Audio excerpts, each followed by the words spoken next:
Welcome back. বন্ধুরা, তোমরা কি জানো সেই আঙুর ফল টকের গল্পটা, যেখানে একটি ফক্স মানে শেয়াল, সে কিছু আঙুর খেতে ঢুকেছিল? নিশ্চয়ই জানো, সবার জানা কথা। যদি না জানো, আজকে আরেকটা গল্পের আসরে নিয়ে এসেছি। এই গল্পটা, তার পিছনে ভালো মন্দ সব কিছুই আছে। আমরা জানি, আমরা যে কথা মুখে ডাইরেক্টলি বলতে পারি না, সেটা আমরা গল্পের মাধ্যমে বলি। তো এরকমই একটা সময় একটা শিয়ালের খুব খিদে পেয়েছিল। সে খাবার সন্ধান করতে করতে একটি বাগানে গিয়ে পৌঁছালো। সেই বাগানে গিয়ে দেখলো একটি গাছে কিছু আঙুর ফল ঝুলছে। ওই দিকেই তার চোখ পড়ল এবং আঙুর ফলটাকে দেখে ওর তো খুব লোভ হলো। শিয়ালটির জিভ থেকে জল বেরোতে শুরু করলো।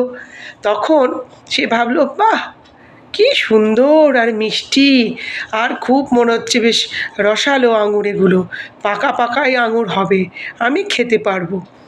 তো বলে তখন সে কি করলো, আঙুর ফলগুলো খাওয়ার জন্য সেই বাগানের ভেতর ঢুকে গেল।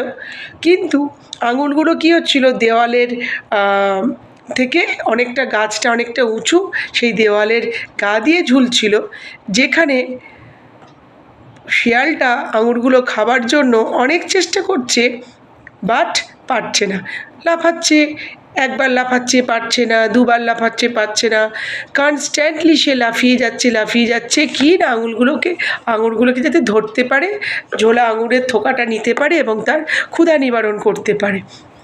কিন্তু কিছুতেই সে সফল হতে পারছে না। খুব রাগ হচ্ছে, মনে দুঃখ লাগছে, খিদে পেয়েছে, কি করবে সে? আবার একবার পর একবার চেষ্টা করছে, পারছে না। তখন সে বিরক্ত হয়ে বলে, দূর, এইগুলো কি পাকা আঙুর নাকি? এগুলো সব কাঁচা আঙুর। এই আঙুর খেয়ে কোনো লাভ নেই, এতে আমার খিদেও মিটবে না, আর দ্বিতীয়ত আমি এইসব আঙুর খাই না। পরে শিয়ালটা সেখান থেকে চলে গেল। এর থেকে আমরা কী শিক্ষা পাই? মোরাল অফ দ্য স্টোরি, আঙুর ফল টক যেটা আমরা বলি, কারণ আমরা যখন যেটা পাই না, এটা শিয়াল বলতে চাইছে, শিয়ালের মাধ্যমে বোঝানো হয়েছে, যেহেতু সে যেটা চেষ্টা করেছিল পেতে, সেটা সে পায়নি বলে তার কি হলো, সেখান থেকে নিরাশ হয়ে চলে গেল এবং নিজেকে সান্ত্বনা দিল যে আঙুর ফল টক, এই আঙুরটা খাওয়া যাবে না। সেরকম আমরা মানুষের জীবনেও আমরা যে জিনিস পাচ্ছি না, পাবো না, পাওয়ার চেষ্টা করি, বারবার চেষ্টা করি, কিন্তু সফল হতে পারি না, তখন আমরা আমাদের নিজেদেরকে এই বলেই সান্ত্বনা দিই, ওই ঠিক আঙুর ফল টকের মতন। কিন্তু সেটা নয়, একবার না পারলে দেখো শতবার চেষ্টা করতে হবে, করতে করতে যদি সাকসেসফুল হতে পারি। এমন কিছু জিনিস থাকে যেগুলো আমাদের ধরাছোঁয়ার বাইরে, আমরা চেষ্টা করি সেগুলোকে অ্যাচিভ করার, পাওয়ার, কিন্তু আমাদের সৌভাগ্য কিংবা দুর্ভাগ্যবশত আমাদের হয়ে ওঠে না, আমরা পেয়ে থাকি না।